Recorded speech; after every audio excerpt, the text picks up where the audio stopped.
नमस्कार, स्वागत है आपका 4 PM में। मैं हूं आपके साथ विशाल। कल 5 जुलाई को राजद का 28वां स्थापना दिवस था। इस मौके पर तमाम राजद के कार्यकर्ता इकट्ठा हुए थे राजद कार्यालय में और साथ ही साथ राष्ट्रीय अध्यक्ष लालू प्रसाद यादव, नेता प्रतिपक्ष तेजस्वी यादव। और इस मौके पर राजद सुप्रीमो लालू प्रसाद यादव भाषण दे रहे थे, लोगों को संबोधित कर रहे थे और उन्होंने एक बड़ी बात कह दी। और इस बात के बाद, इस बयान के बाद देखिए बिहार की राजनीति समेत पूरे देश की राजनीति में एक घमासान उठ गया है, छिड़ गया है और भूचाल देखने को मिल रहा है।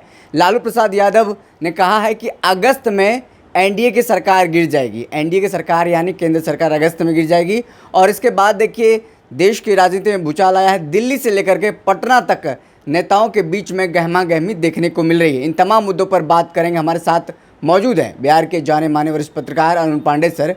हम समझने की कोशिश कर रहे हैं कि लालू प्रसाद यादव ने कल जो बयान दिया है, इस बयान को बस बयान मात्र माना जाए या फिर इसको वाकई में सीरियसली तौर पर लिया जाए। क्योंकि लालू प्रसाद यादव के बारे में अगर हम जानते समझते हैं तो एक प्रखर राजनेता हैं। वो 15 साल 16 साल तक मुख्यमंत्री रहे हैं। वो इस तरीके से हल्के बयान नहीं देने वाले हैं। क्या आपको लगता है सर?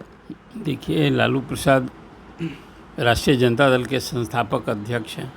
आपने ठीक ही कहा कि कल 28वां स्थापना दिवस था और उस समारोह में लालू प्रसाद ने जो बयान दिया, तो राजनेता का बयान तो बयान ही होता है जी।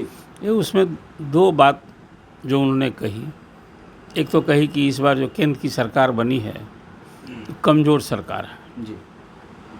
और ये तो नहीं कहा कि विपक्ष मजबूत है, साथ में कहा कि ये सरकार जल्द गिर जाएगी जी। तो अगस्त में ही गिरने की बात की। अब इसको लेकर एक चर्चा हुई कि लालू प्रसाद ने फिर केंद्र की जो सरकार है उसकी लॉन्जिविटी पर सवाल उठा दिया। देखिए, इसके कई संदेश हैं जी। एक तो है कि विपक्ष में है तो अपने कार्यकर्ताओं को मनोबल बढ़ाना, उत्साह बढ़ाना। ये इसके लिए भी कहा जाए कि देखिए इस बार केंद्र में 2014 के लोकसभा चुनाव या 2019 में जो जनादेश मिला था, इसमें बीजेपी को अकेले बहुमत था। इस बार बहुमत मिला, 240 सीटें आई हैं। तो सरकार पिछले दो कार्यकाल की तुलना में कमज़ोर सरकार है और विपक्ष मजबूत है जी। इतनी बात तो कही जाएगी कि 543 के हाउस में 292 सत्ता पक्ष को है, जिसमें 240 बीजेपी का है, 12 जदयू का और 16 टीडीपी का। ये मजबूत दो पाए हैं, स्तंभ हैं इनके जी। और इधर विपक्ष के पास 99 कही 98 सीटें मिली कांग्रेस को और कुल मिला कर 233 है जी। तो इस बार विपक्ष मजबूत है। लेकिन जो लालू प्रसाद ने कहा, थोड़े कोई भविष्यवाणी कर रहे हैं, वो भविष्यवाणी भी कर रहे हैं तो सपना देखना है जी। अभी अगस्त में कोई सरकार गिर जाएगी ऐसा तो कुछ मुझे दूर दूर तक न संभावना दिखती है, न कोई कारण दिखता है। और जहाँ तक ये दो जो सहयोगी उनके हैं, मजबूत सहयोगी, इसको सरकार बनने के पहले ही पटाने की भरसक कोशिश हुई जी। आपको याद होगा केसी त्यागी ने तो कहा ही था ना कि नीतीश कुमार को प्रधानमंत्री बनने का ऑफ़र दिया जा रहा था। हालांकि बाद के दिन में उन्हीं के पार्टी के जो अभी पार्टी के कार्यकारी अध्यक्ष हैं जदयू के, उन्होंने कहा कि ये उनकी जानकारी में भी नहीं है और नीतीश कुमार की जानकारी में भी नहीं है। केसी त्यागी बात जो कह रहे हैं तो कहाँ से कह रहे हैं वो जाने। लेकिन दोनों को तो पटाने की भरसक कोशिश हुई कि दोनों इस पाले में आ जाएं और इस बार फिर बीजेपी को कैसे सत्ता में तीसरी बार आने से रोका जाए जी। तो जब कोई केंद्र में इस तरह से कोई मजबूत सरकार, तो एनडीए को बहुमत मिला जरूर है जी। लेकिन पिछले दो कार्यकाल की तुलना में तो कमज़ोर सरकार ही और विपक्ष मजबूत है। हालांकि प्रधानमंत्री नरेंद्र मोदी की कार्यशैली या जो बीजेपी की हनक है इस सरकार में तो कम हुई नहीं है जी। लेकिन कुल मिला कर कोई आने वाले दिन में भविष्य में क्या होगा, अभी आपने देखा कि चंद्रबाबू नायडू ने प्रधानमंत्री से भेंट की और जिस तरह से बिहार से मांग हुई कि विशेष राज्य का दर्जा दिया जाए, विशेष पैकेज दिया जाए जी। चंद्रबाबू नायडू ने उसी तरह से वहाँ विशेष पैकेज के लिए प्रधानमंत्री से 20 मिनट की मुलाकात हुई और उसमें एक लंबी सूची दे दी कि भाई हमको आंध्र के लिए क्या क्या करना चाहिए जी।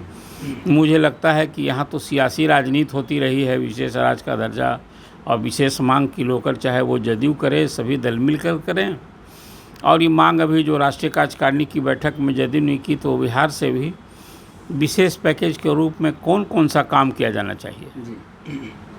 बिहार सरकार को अपनी प्राथमिकता के हिसाब से निश्चित रूप से एक कार्य योजना बनाकर फिर उसका जिसको आप कहते हैं कि वर्क प्लान बनाकर और केंद्र को समर्पित करना चाहिए। वो अभी हुआ नहीं। अभी तो बिहार विधानसभा का चुनाव अगले साल होना है, तो ये भी एक अब सियासी राजनीति हो गई है। लालू प्रसाद के बयान लेकर जो बात आपने कही, तो मैं मानता हूँ कि एक राजनीतिक बयान और ये संदेश देने भर ही बात है। इसको कोई वो बात कह दिए और अगली ये अगस्त में कोई सरकार गिन जाएगी। देखिए अभी भी विपक्ष को जनादेश तो नरेंद्र मोदी को मिला ही है ना। एनडीए में जो सब चुनाव पूर्व गठबंधन था, तो उस 292 सीट मिली है, तो 272 से तो 20 सीट अधिक मिली है जी।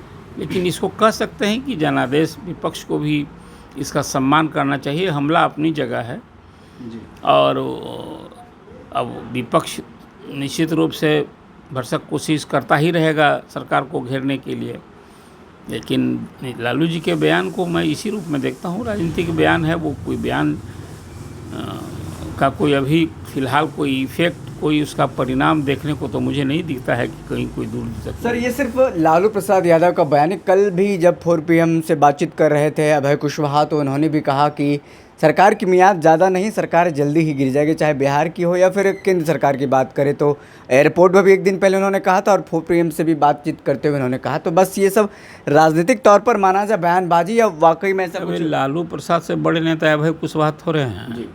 संसदीय दल के नेता की नई जिम्मेवारी मिल गई है। मैंने तो कहा कि विपक्ष मजबूत है तो विपक्ष तो हमेशा ही कहता ही रहेगा ना जी कि कमज़ोर सरकार है, इसकी लॉन्जिविटी नहीं है, बिल्कुल ये अंतर्विरोध से गिर जाएगी, बहुत दिन नहीं चलेगी, सब तो कहता है। लेकिन क्या कोई विपक्ष अब अभी चुनाव के मूड में है, जाने की स्थिति में है जी। ये सब बात तो अब समझिए कि अभी तो तीसरा कार्यकाल नरेंद्र मोदी का शुरू ही हुआ है। विपक्ष इसी तरह से कहता रहेगा, लेकिन इसका कोई बहुत राजनीतिक अर्थ अभी निकालने की ज़रूरत मुझे नहीं दिखता। बिल्कुल, अभी कोई राजनीतिक अर्थ निकालने की ज़रूरत नहीं दिखता। जिस तरीके से लालू प्रसाद यादव ने कल 28वां स्थापना दिवस राजद के उन्होंने दिया है, इसको लेकर के देखिए राजनीतिक तौर पर घमासान छिड़ गया है। अब कई तरह के जो नेता हैं उनका बयान भी आना शुरू हो गया है। हम बातचीत कर रहे थे बिहार के जाने माने वरिष्ठ पत्रकार अरुण पांडे सर से और समझने की कोशिश कर रहे थे क्या वाकई में लालू प्रसाद यादव ने जो कल बयान दिया है उस बयान का अर्थ क्या है, और राजनीतिक तौर पर अगर इसको समझने की कोशिश करें तो कैसे जनता को भी समझाएंगे। फिलहाल इस खबर में इतना ही। बहुत बहुत शुक्रिया।